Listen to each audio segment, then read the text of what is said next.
Have you ever wondered what it feels like to be completely isolated from the rest of the world? Isolation, a word that carries a heavy weight. It's not just about being alone, but a profound separation from everything familiar. Imagine for a moment being trapped in a soundproof white room. No contact, no sound, just you and your thoughts for 7 long days.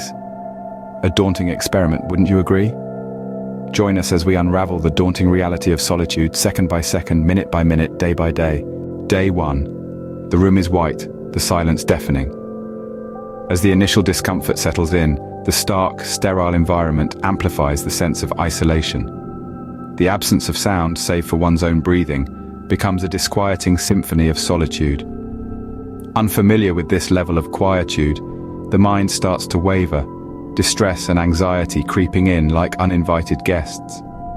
The first signs of unease are subtle yet undeniable as we grapple with the disconcerting reality of our soundless surroundings. As the first day ends, the eerie silence of the room begins to echo in our minds. Day 2 and 3. The transformation begins.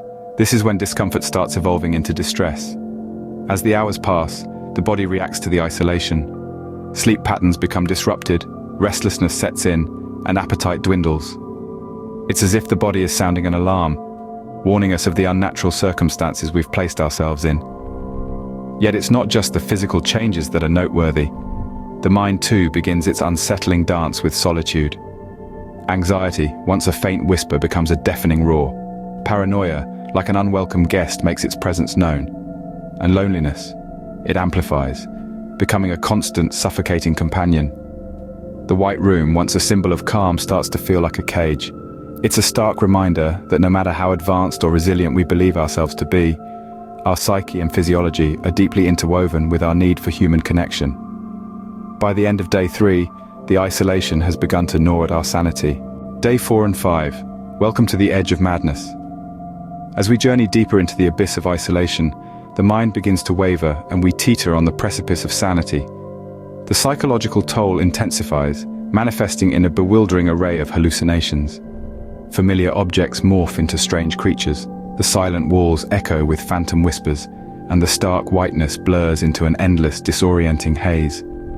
Confusion sets in, warping our perception of time. Hours feel like days, and days feel like mere moments. A gnawing fatigue seeps into our bones, accompanied by a debilitating weakness that weighs heavy on our bodies and minds. The physical and mental strains of isolation intertwine, pulling us further from the tangible world. We're no longer merely alone in a white room. We're adrift in a sea of disconnection, unmoored from reality. As day 5 ends, we are no longer just isolated. We are lost within ourselves. Day 6 and 7. The end is near, but at what cost? The physical and psychological toll of isolation reaches its peak. The mind, once a sanctuary, becomes a battleground as the struggle to maintain a grip on reality intensifies. The longing for human contact, the desperate need for a familiar voice, for a comforting touch, is overwhelming. The stark white walls of the room seem to close in, the silence deafening. As the experiment concludes, we are left with a chilling understanding of the terrifying power of isolation. The journey is over, but the echoes of isolation linger.